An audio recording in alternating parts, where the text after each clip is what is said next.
Welcome to Over 40, Fabulous and Pregnant. I am your host, Jamie Massey, and you're listening to episode 99. If you're looking for pregnancy stories of women over 40, you've come to the right place. And today on the show, we have Stephanie on to share her pregnancy journey at 43. And in this show, Stephanie shares how it took her 4 years to have her first baby in her 30s and what that was like. Later in her 40s, she had high blood pressure and fibroids, so getting pregnant was quite a shock to her. And I can really relate to her breastfeeding and pumping journey. She made me realize a few things about pumping that I actually miss. Oh my gosh, who thought that was possible? And also, after birth, Stephanie shares her experience having a rectal sheath hematoma. Now, we've heard quite a few guests having hemorrhages after birth, including myself, but I think she is the first to have this. So she really tells us that story and how scary it was. And this audio is a little wonky, so hopefully I was able to improve the quality, but her story is just so important to share.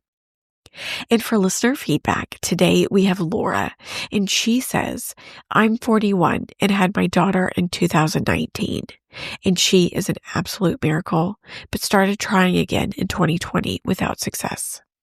We have a combination of low AMH and low sperm count, 3 failed IVF cycles, and 2 natural conceptions that resulted in miscarriage.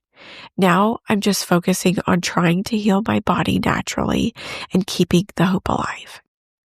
Thank you so much for sharing. First, congratulations on your amazing daughter. She is a miracle, and we know those beautiful babies are what keep us going. And what you've been through is emotional and physically tough. Please know that we see you and honor the pain you've been carrying.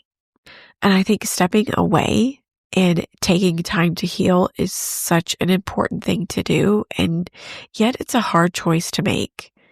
Know that we are rooting for you and sending you so much love. This is episode 99. This means that we have one more episode to get to 100, and it will be the last one of the year. It's the Pregnancy Roundtable.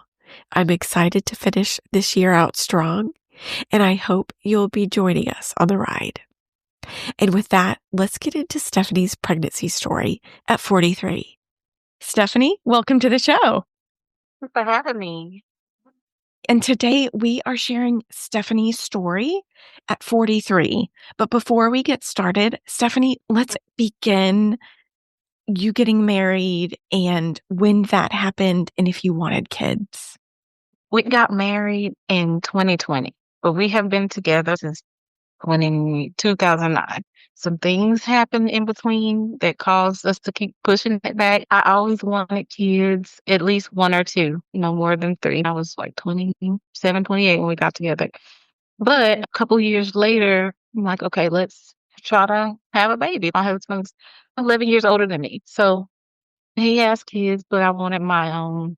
It didn't happen for 4 years when we really started trying. And I always thought something was wrong because I'm like, why is this not happening? You have kids. I know it ain't you, but why is this not happening? So I went and did the test where they check for your fallopian tubes and make sure they're open and no scar tissue or anything. Everything was fine. All tests were normal. I would freak out about it, but it got to the point where I was like, you know what? I'm going to just not worry about it. God is in your hands, whatever. I just let it be. How long did you try to have kids before you went to the doctor? Oh, I think we tried for about a year and a half or so before I went to the doctor. And it was only just me timing the ovulations and all of that. And then I went to my doctor and I was like, okay, what's going on? And then we set up I cannot remember. I think it's like histosalpingogram or something. But we set that appointment up, did that, got the results. Everything was fine. So we just kept trying for sure. And it just wasn't happening. But God's timing, not mine. And you So had yeah, so they found fibroids, correct? 32. And then that's when they found fibroids. And they put me on a birth control to shrink the fibroids because once they get to a certain size, there's other options. But I was like, let's do what we can without those options. But yeah, I was 32 when I had him, found the fibroids shortly thereafter. I was about 34 and I got on the birth control to shrink them and they did shrink. But, So were so you yeah. planning? Did you want any more kids? When my son turned two, like 2 or 3, I was gonna get off the birth control and then we were gonna plan for another one. By the time he turned 2, a couple months later, my husband got custody of 3 of his boys.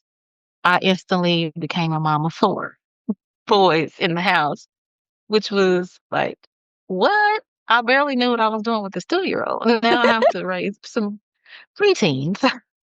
But yeah, so after that, I decided, no, I don't want any more because this is enough, right? But I ended up finding out that I had high blood pressure.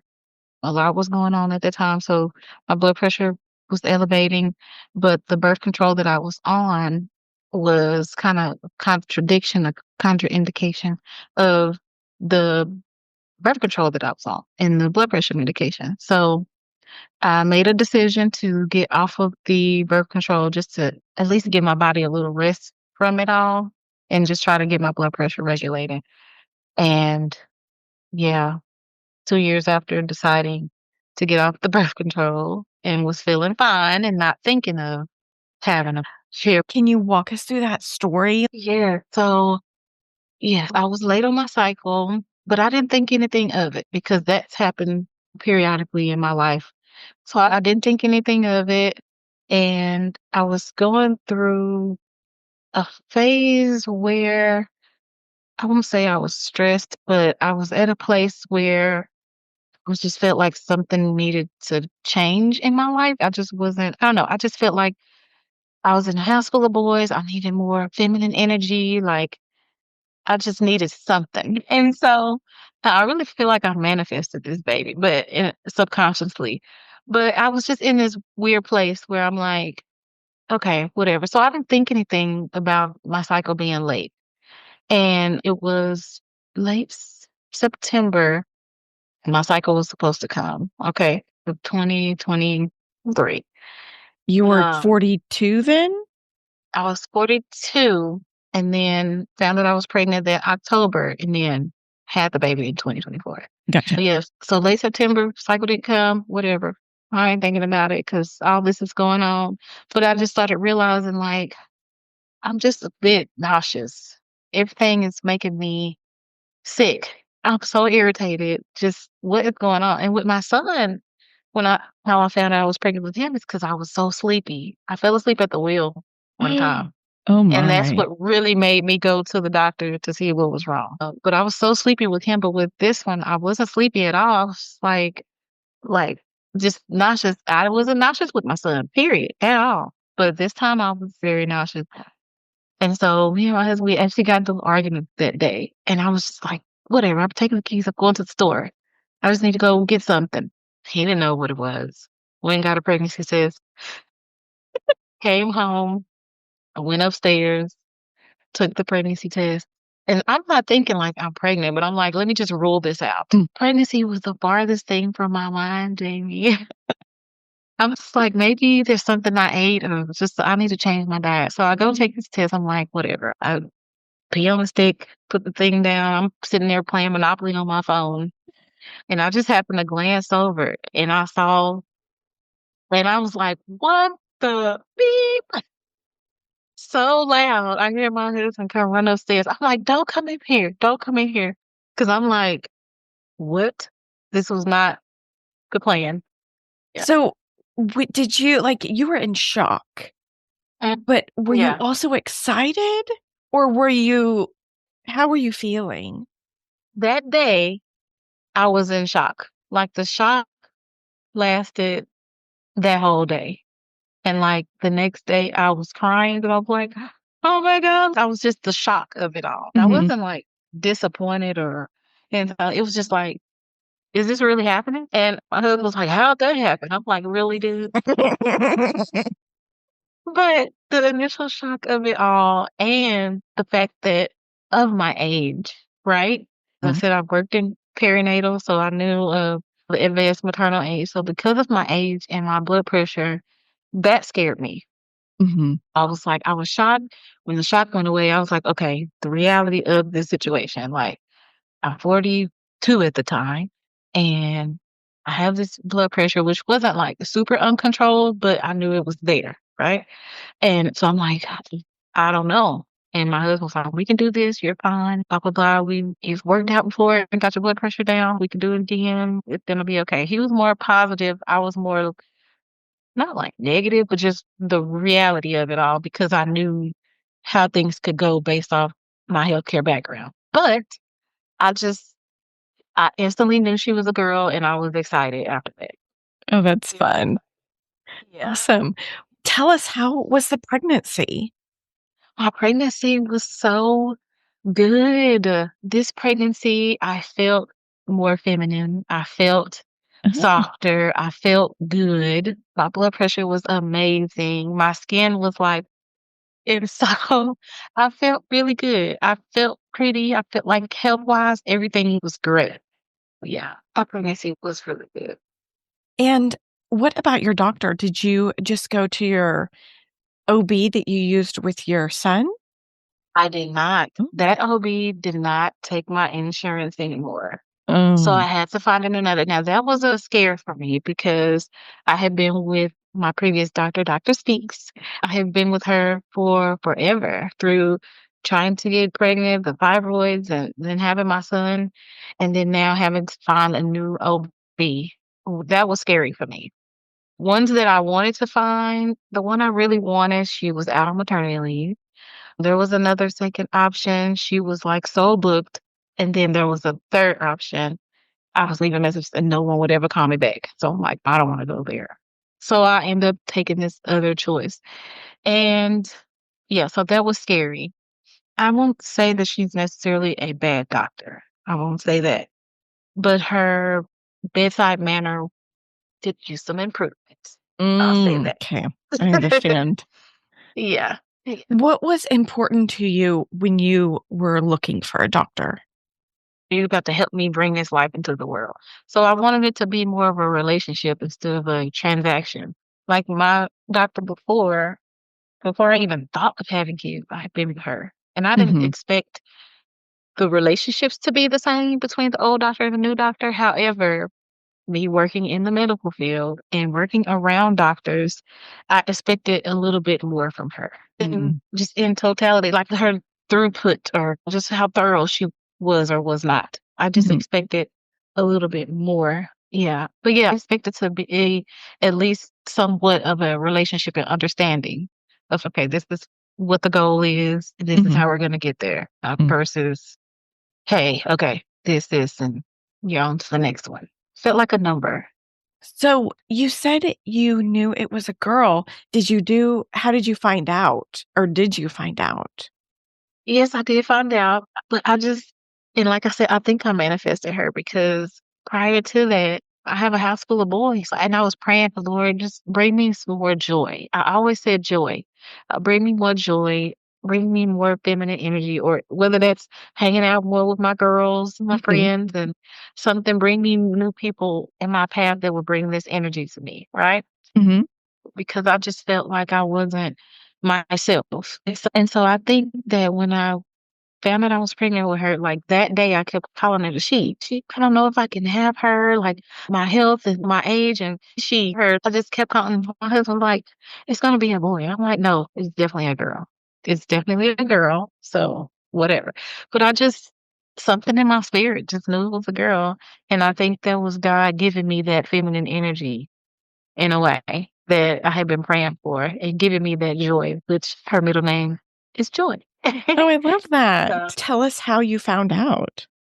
my baseball mom. So, one of my best friends and I plan to have a gender reveal in December. No, we planned it for January to have the gender reveal because she's the one that got the results. I didn't want the results. How far along So, were you? I was 16, 17 weeks when I got the PT. And then they sent the results. I was probably about well, going on 18 weeks or so. And so I was like, hey, they emailed me the results, but I'm gonna just forward it over to you. Cause since she's planning the gender reveal, right? Mhm. And so her and my little sister got the results. And so I'm like, but I was so anxious, like I couldn't even sleep. So I'm like, I have to know if this is a girl. Like I cannot wait. And so she didn't even talk to me. Usually we'd be on the phone, hey girl, no. She would call, hey girl, you all right? Okay, bye. She would get off of the phone because it was hard for her to even hold it. So I'm like, why is she avoiding me? It's for the But she didn't want best. to talk. Yeah, she didn't want to talk to me, but it was eating her up also because Uh-huh. I kept, oh, I hope it's a girl. Like, I have enough boys and blah, blah, blah. And she just wanted to tell me so bad. So one day, my husband and I, we were talking. I was like, I gotta know. Like, I gotta know. And so she happened to call. And we were planning like this whole baseball theme, right? Mhm. And we just happened to call her because he was like, call her and see if she's at home. She didn't work. So I called, I was like, hey, Nakia, what you doing? She was like, girl, I'm at home. And I was like, okay, we headed over there. And she for what? I'm like, we gonna go and get that little baseball thing that you have because she had already ordered it. I was like, forget them cupcakes and all that other stuff. We gonna find a field and we gonna throw that ball and my son's gonna hit it and we gonna know we coming now. And so she lived like Dallas, like Carrollton, whatever. We were in traffic. Hmm. So you did it before the party. Yes, we could not wait. We was like, forget that party. It's canceled. We're going to go there. It was today. Okay. Oh, And that's so I was like funny. 18, 19 weeks at that time. And yeah, so we drove over there and we picked her up and her son. And so my husband, we're all in the truck and we're just driving around trying to find like a park or something. And so he found this field that was in between these two apartment complexes. And Mhm. he's, I'm gonna just drive up here. We're in a suburban. So he's like boop, boop, over the curb and he drives, we get out. And so like he throws it to my son's tomorrow. And my son hit that ball and it came out pink and I lost all of my breath. Like it took my breath away. I was so excited. And yeah, that's how I found out. And there was some people on their balcony in one of these apartments and they were like, woo, congratulations. And yeah, I couldn't even breathe.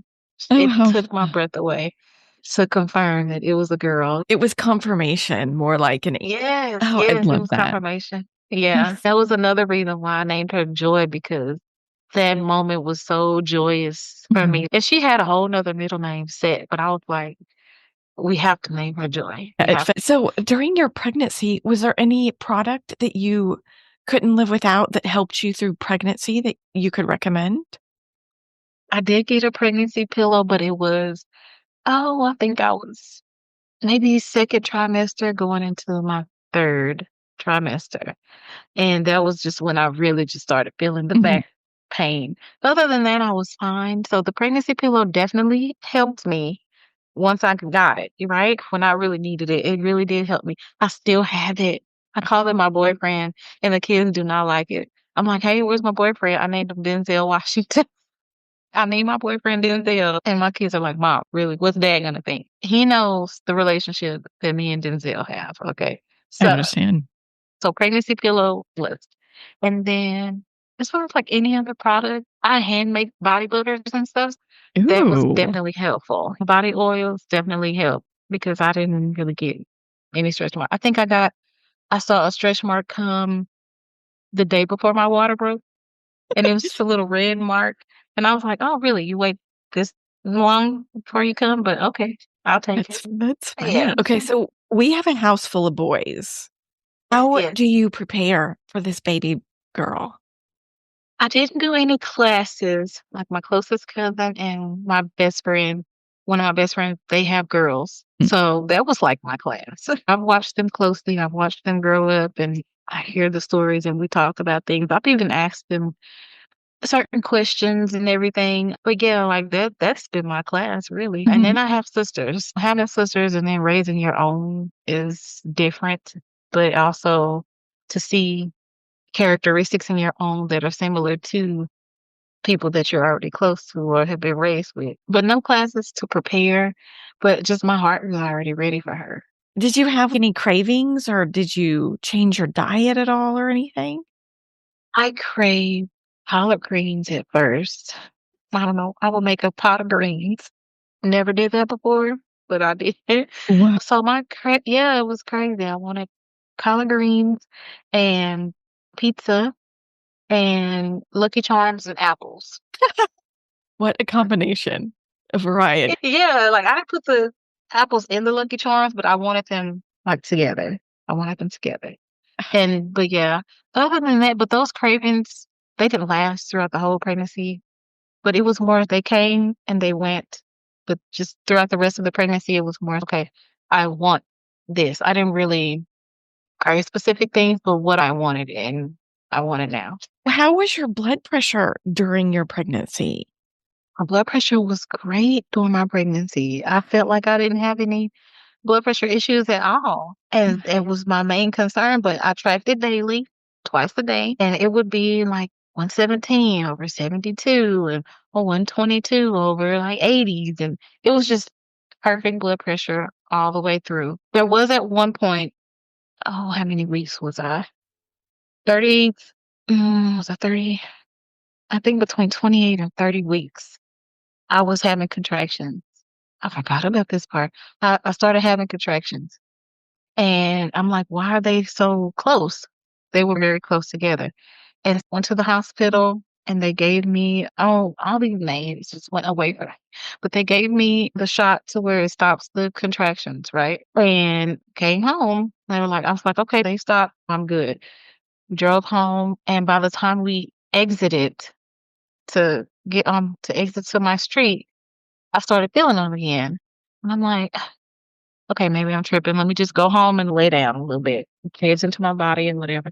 And so my husband's okay. We got a game tonight because he coaches the boys baseball. He's, we got a game. So are you good? I was like, yeah. So they stopped for a little bit. And so I'm like, yeah, if anything changes, I'll call you. I'm not here. And actually, it was All-Star season, I remember. And I'm here at home, and the contractions, they're like, okay, things are super cool. And my best friend, Angie, she called. And I was like, hey, what you doing? I'm like, I'm contracting again. And I was like, I need to call Sam. And she was like, I'm going to just come over there and get you because if he's at the game, it's going to take him a minute. So I'm going to come and get you and take you to the hospital. He could just meet us there. So I'm like, okay. So she came and got me. We went to the hospital. And so they kept me a day to monitor me. They gave me the potassium to stop it. And it did stop. However, I had a reaction to the potassium. Oh my God, I blocked this. They gave me potassium. They stopped it, but I ended up having a reaction to that. And it caused me to have a lot of anxiety at the hospital because I'm like, what is going on? I can't breathe now. I had a reaction to the potassium. And so they had to give me, what did they give me for that? Vinegar to keep me from vomiting and something else for the anxiety. And then, oh, I can't remember what it was all a blur. But yeah, so I had that stopped the contractions and I didn't have any more after that. Oh, And that good. was like between 28 and 30 weeks or so. Cause I'm like, it's way too early for this baby to come. And so after that, everything was fine. Everything was fine throughout the pregnancy. Cause leading up to that, there was nothing, like no issues. Wow. And then that happened because I'm like, girl, you trying to come? Just stay a little bit longer. We'll Yeah. see you in a minute. I'm excited to see you, but Right. not right now. Because I didn't have nothing ready. How was this pregnancy compared with your son?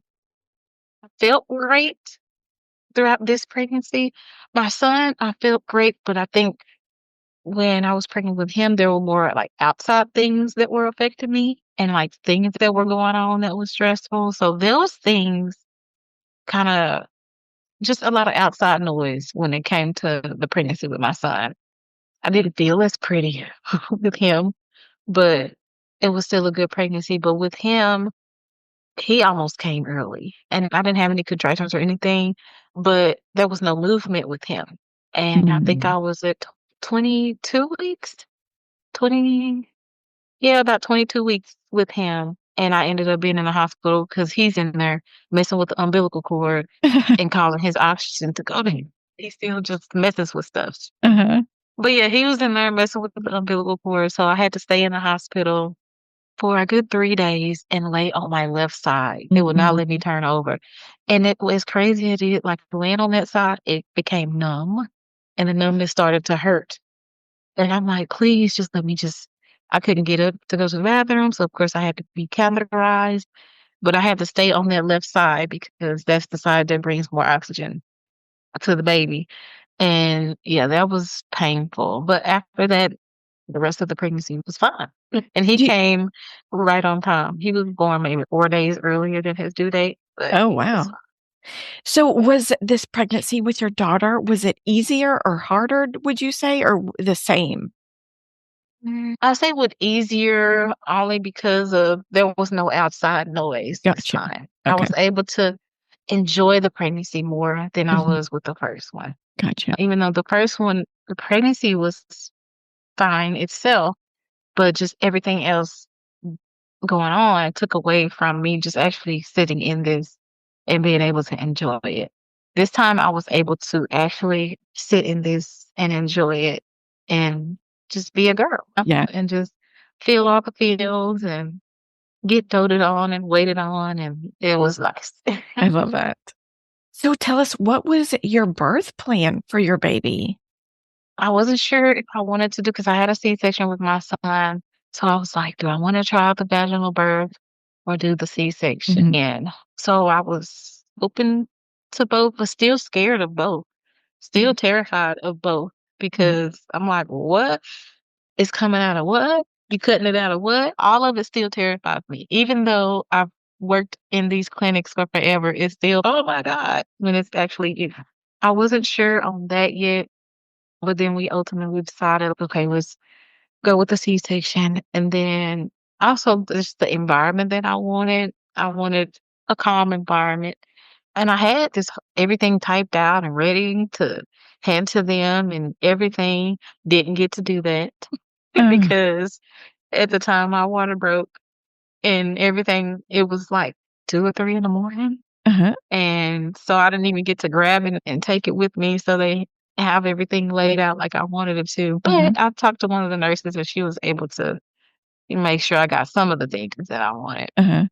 just like the dim lights. And I didn't get the soft music or anything like that. But it worked out. It was fine. Mhm. How far along were you when your water I broke? When my water broke, I was 36 weeks on the dot. 36 weeks. She was born like right at 4 weeks early. Mhm. And so I was 36 weeks and it was the 11th of June at 2:30 in the morning. And actually it was about 3:30 because my husband had just got in the bed at 2:30. He was upstairs on his computer working. And I got in the bed and laid down. And what's crazy, we were laying instead of like at the head of the bed, we were laying like across the bed because for some reason that was more comfortable for me. So I was like, can we sleep this way? He's yeah, man, whatever you need. Oh, what a good husband. So it's me and the pregnancy pillow and my husband, and we're like sleeping. So he had just went to sleep, and I'm laying there and I'm sleeping, and I just feel like this trickle, and I'm like, "What's that?" So I'm like, "Let me go to the bathroom." So I go to the bathroom, as I'm washing my hands, I'm like, "Trickle again." I'm like, "I know, I'm not doing this on myself." I'm like, "Let me try to pee again." So I'm like, and it's trickle. I'm like, "But I don't feel nothing." So I stand up and it's just like triple. So with my son, it was just like, this was more like a drip. I'm like, so I'm like, okay. And then it stops. So I'm like, let me get back in the bed. If it happens again, I'm going to get up and we're just going to go. But it was like clear. Like with my son, it had a little tint of color to it. But anyway, so I'm laying in bed. I'm Googling like, does your water break? Does it just feel like drops or whatever? Because it didn't feel like that with my son. It Huh? was more of a gush with him. Yeah. So I'm like, can it feel like this? And this is your water's breaking. I'm like, dang, okay.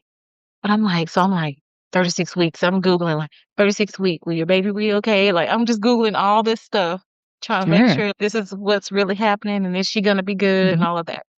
And so I'm like, okay, let me get up. Mind you, I already packed all of my bags and everything. They had been packed since I went in the hospital that first time when I was contracted. So I Yeah, was like, let me at just, 30 something told weeks. me to get, yeah, something told me to just get it together. So I got everything together. And so I got up. It's like, I'm gonna let him sleep a little bit, but I'm gonna just at least put my toiletries because that was the last thing I needed to pack. So I'm like, I'm gonna put my toiletries in. All the while I'm still dripping. So I have a towel on the floor and I'm just like scooting the towel as I walk to try to pack my little toiletries and all that. Put me on some clothes. So I sit down and I was like, babe, he's home. I was like, my water broke. And he's what? Okay. So he's freaking out. Mind you, he's had kids, but he's never experienced this part, right? So Okay. he's like all over the place. And I'm just like watching him run him up while I'm just Panic. waiting on him to get ready. Yeah. Yeah. Is you okay? And I'm like, yeah, I'm good. Is you ready? I'm like, hey, I'm gonna get the kids. I'm like, why? Just leave them here. He's like, no, they want to be there. So my kids were there the whole every step Wow. of the way. Yeah. That's And it kind cool. of makes me happy because they saw everything. Not like everything, but they experienced like even some of my doctor's appointments, like they were there. They're like, okay, what the doctor say? Tomorrow, my son, the 11-year-old, he's okay. It's Friday, so you're another week. You're 23 weeks now. The next week, okay, Ma, you're 24 weeks now. It's Friday, right? Yep. Okay. Okay. And we go to how many weeks? We go to 40 weeks. Okay. Like he was keeping track of it. That's How you cute. feeling? Yeah. So I'm like, I'm glad that they get to see this because when it's their time with their wives, Yeah. didn't have the knowledge, so yeah. Yeah. What a great experience for them to have. That's cool. Okay, so tell us, your husband is panicking. Everybody goes to the hospital. Then what? Yes, everybody goes to the hospital and they're like Nintendos and headphones and blankets and pillows and they're ready and waiting. And your dad, he's back there with me, but then he'll check on them. I'm like, check on the kids, they're in the waiting room. And he's letting them know baby's coming. And they're like, okay. So when they finally meet her, like should sent you some of those pictures. So like just the wonderment like in their eyes, like it was a blessing to see. Walk us through what happened. Yeah. So when I had her, of course, I had a C-section, and how did it go? I got there because by that time my contractions were a little heavier or more intense, and so they get me back there, and everything went by. I want to see. Ooh, no, it didn't go by fast. It seems at the time it went by fast, but it didn't because she wasn't born till 7:48 in the morning. So I get there, and of course, there's this process of intake and all of that. So my sons, they're waiting, and they can come visit with me at this point. They're just like, I can't wait to see her. Oh, she's gonna look like me. Oh, she's gonna be. And anyway, so when it's time, I actually had an anxiety attack on the table right before the C-section started. No. Yes, because I don't even know the thought of this is a new doctor. I don't know these people. Nobody in here looks like me. Like I'm telling them I feel this way and she's not paying attention. It just freaked me out. And then the fact that, oh my God, I'm 42, 43, and I'm about to get cut open. These people aren't listening to me. It was a lot. So I freaked out. And you hear the heart rate monitor, and it was just like beep, beep. It was just going up and up. And so the anesthesiologist was like, yeah, I think you're having an anxiety attack. And I'm just like, yeah. And he ended up giving me a little barf bag, and I was just talking to me and trying to calm me down. I'm like, just get my husband in here. He wasn't in there yet. And so I'm like, please just get him in here. Just get him in here. And when he came in, I was just like, okay, okay. You hear the monitor, like, his heart rate slows down a little bit. And I'm like, okay, let's just get this, let's get it going. And so they did the C-section and just when they raised her up and I saw her look face. And of course the tears flowed and all of that because she's everything. Did they give you an option to have a vaginal birth because you were already in labor? Or was it just like a C-section is the plan? The C-section was the plan, but when I got there, I was like, oh, I was just like, can I go ahead and have the vaginal birth or whatever? And no one was really listening to me. No one was really listening. It was a different hospital than where I had my son. And I just didn't feel like it's like the energy that I was getting from the doctor, I got at the hospital as well during the birth process. Okay, if that makes sense. I had one nurse really that paid attention, but she can only do so much. But yeah, How did breastfeeding go with her? it was a struggle at first. Like she would latch. It's like she was sometimey with her latch. Okay, I'll latch today. Okay, tomorrow I'll latch today. So I'm like, you are a bougie, high maintenance little girl. But she did latch for the most part. But I, of course, made sure I was pumping and all of that. And then eventually I just kept pumping. I think, oh, she was maybe about 5 or 6 months when I just was like, okay, her latch is becoming very few far in between and it's getting more difficult. So I just kept pumping until she was about 13 months. That's Yeah. great. How was your experience pumping? Because you did it full time, basically. Yes, did it full time. It was challenging. I won't say a struggle. It was challenging because you hear of all of these people who are like oversuppliers, right? I'm like, I want to be that because I want to be able to donate milk back because that donated milk helped me and my baby. So I want to be able to give that back. Yes. No, it No. wasn't it.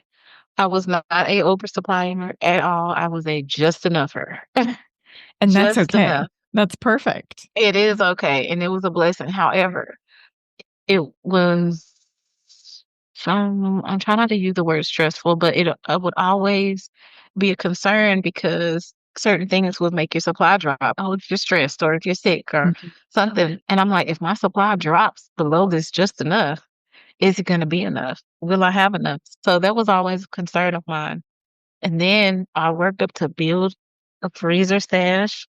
And so we have a separate fridge in the garage. Power went out one night and Ugh. we didn't know. And yeah, so I lost that whole stash. Oh, So, how sad. If you so cried, that's okay. yes, I cried for Yeah. days. Yeah. And yeah, so I had to like try to build that back and it was very hard. Then I ended up getting sick and my supply dropped. So I had to take from that stash. You know what I'm saying? And Mhm. yeah, it was hard. It was very hard. But Yeah. I made it to 13 months. You worked Yeah. hard. Yeah, and what's crazy is that I miss it for some reason. I didn't know that you could grieve the process of not breastfeeding or pumping anymore. It's crazy. I somewhat miss that little time because sometimes it would create moments of just time for myself. You know what I mean? Yes. Just pump or just the fact that I'm providing this for my baby. Yeah. And yeah, I do miss it sometimes. I've kept all of my supplies. I don't even know why I'm holding on to them. I'm the same way.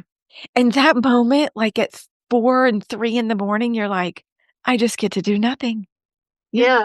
Yes. yeah. Best silence ever. That's funny. Yeah, you're right. I get that. Okay. Oh, so tell us about your recovery. How was it? Because it was tough. Yes, it was very tough. After having my baby on June 11th, I was home on June 14th. She was just 4 days old, 3 days old. I got home on the 14th, but I started experiencing some pain that I had never felt before. So I'm like, okay, maybe this is just a different C-section pain. I'm a little older now. Okay. Having first baby at 32. Now I'm 43. Maybe it's just different. But something kept telling me like I want to pay attention to my body, but I'm like, no, this pain is not where the C-section scar is. This is somewhere else. This is different. I'm not able to move. It just got so excruciating one day, and my husband, we're gonna go to the hospital, right? So we went to the hospital. I'm explaining this pain. Of course, some people just don't believe me, but there was this one nurse again who was like, "I got you, okay." I'll never forget. She was like, "I got you," and I'm explaining things to her. She had to walk me to the bathroom. She had to lift my legs because I couldn't move them. Even like we have a Suburban, like trying to get up in the truck.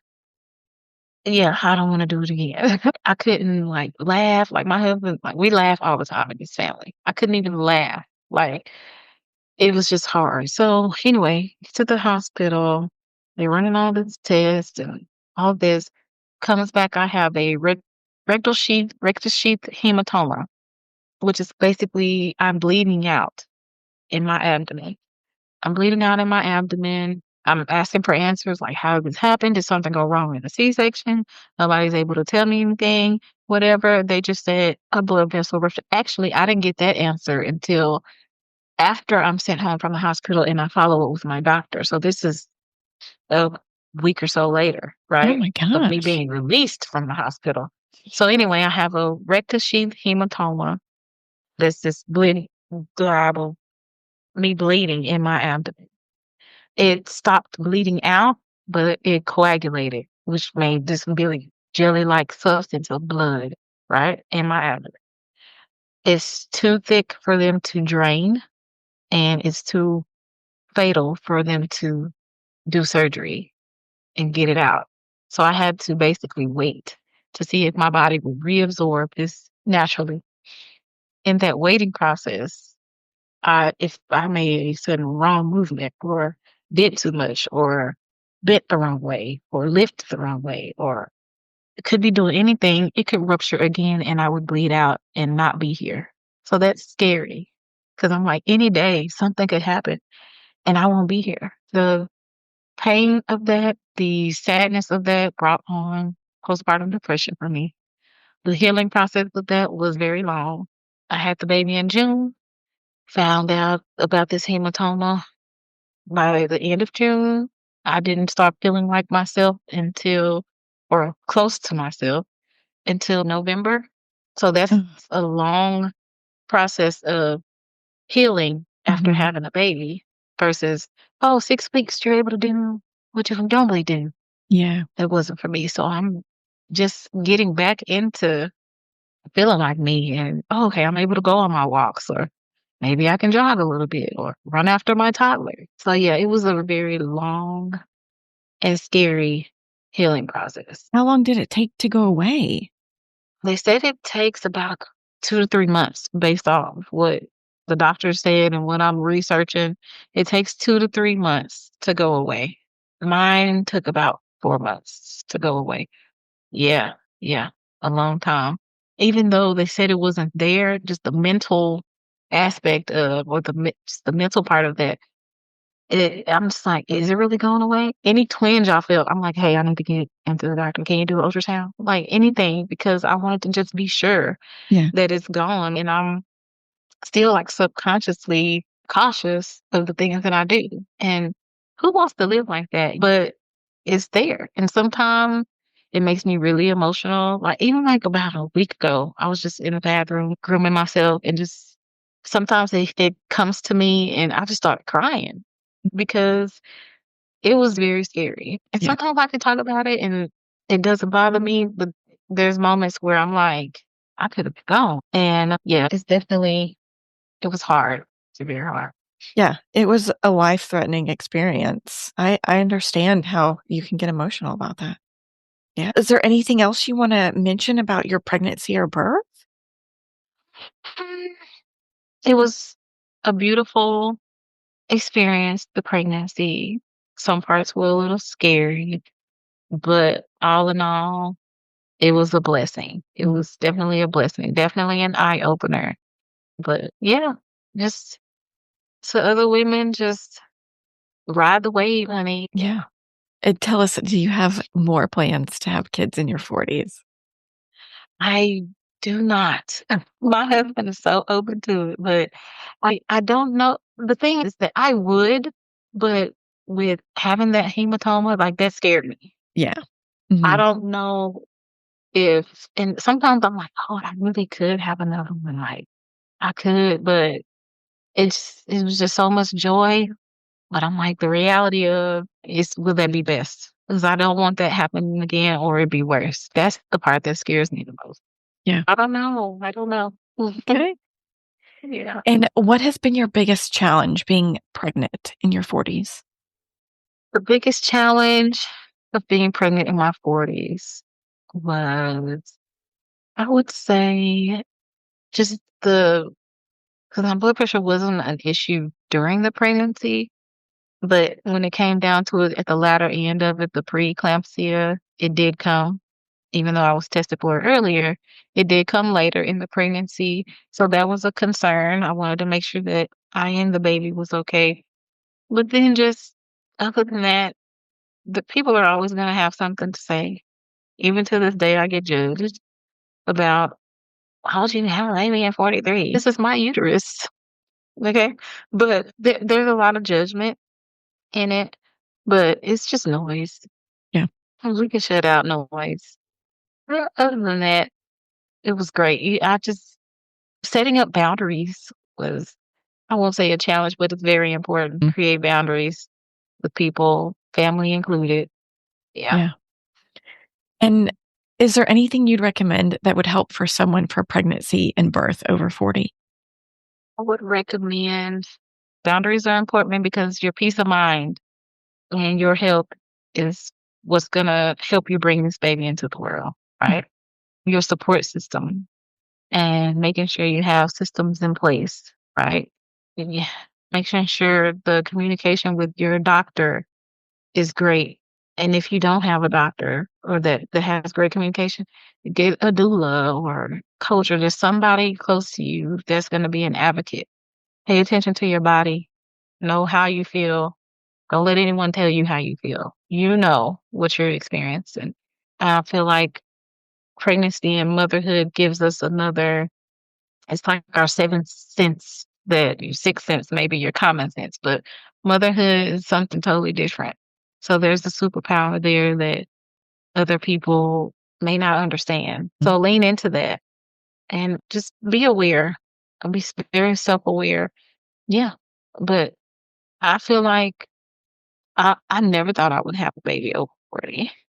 And I feel like I feel stronger in doing so. And I feel like it's a beautiful thing. I feel like I'll live longer because of that. And I think it's a great time because 40 is awesome. I didn't think that would say that at younger ages, like 40, what? That is so old. It is not. It is a really good place to be in. So I think it's a blessing and just go ahead, do it. I love it. Mhm. What advice would you give yourself when you were pregnant if you could go back? I would give myself the advice of what I just said. I wish somebody had told that to me. And a lot of our listeners are trying to conceive over 40. What would you tell those women? I would tell them to relax in your femininity and trust that your body is going to do exactly what it's made to do. And not to worry because that causes dis-ease and disrupts all the harmony that we naturally have within our bodies. Our bodies, they know what to do. They're very fascinating. Try not to even think about it. Of course, you're going to think about it, but just don't let it consume you and trust in timing, like God's timing. Everything is going to happen just when and how it's supposed to. You have to trust and lean into that. I love that. And let's talk about your business real fast. How do you help other Okay. women?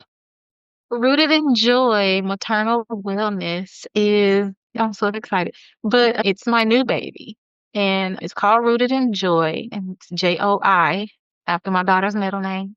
And it comes from a space of where I was during my pregnancy and not having a doctor that would listen to me or give me the time of day. And it comes from a place of being in pregnancy and postpartum depression and not having a person I could lean on or someone I could express these things to that would understand. And even with having the complications that I had, not knowing anyone else who had experienced the same thing. Okay. And so Rooted in Joy came about because I just wanted to be that person that women could come to or a safe space, a sacred Mm. space where they could come and discuss certain things about the pregnancy, be guided through certain things in the pregnancy, or even if, like with motherhood, we tend to lose ourselves, right? And there's a certain rediscovery that we have to do when it comes to, okay, some people are seeing like, oh, I'm just a mom. No, you're not just a mom. You're still a woman. You're still like, and I tell my kids all the time, I was Stephanie before I was mom. So I'm going to get back to Stephanie before mom because mom is just a role, right? It's one of the, it's a very important role, but we still have to remember who we are in our core because that's going to help us be a better mom. So it's about just getting through motherhood and postpartum and self-discovery again in this new space because you're becoming a whole new version of you. And so let's just try to get to know that person. I love that. So this is like Yeah. one-on-one coaching? Yes, it is. It is. Like I said, I have a background in healthcare and then went to school and got my degree and with an emphasis in health and wellness. So it's more of wellness as well as the coaching you through this journey. So a little bit of holistic and Western combined. It's come from a really the genuine space. And I hope that people can resonate and see that. I love that. Now tell us, Thank how you. can our listeners connect with you? I am on all social platforms at I am rooted in joy. Joy is spelled JOI. So I am rooted in joy on Instagram and TikTok and Threads. I believe on Facebook it's just rooted in joy. And then my website is www.rootedinjoy.com. Wonderful. Stephanie, thank you so much for coming on the show and sharing your Jamie. story. Thank you. I appreciate you for having me. And thank you so much for listening. Have a great week, and I will see you every other Monday.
Free audio post-production by alphonic.com.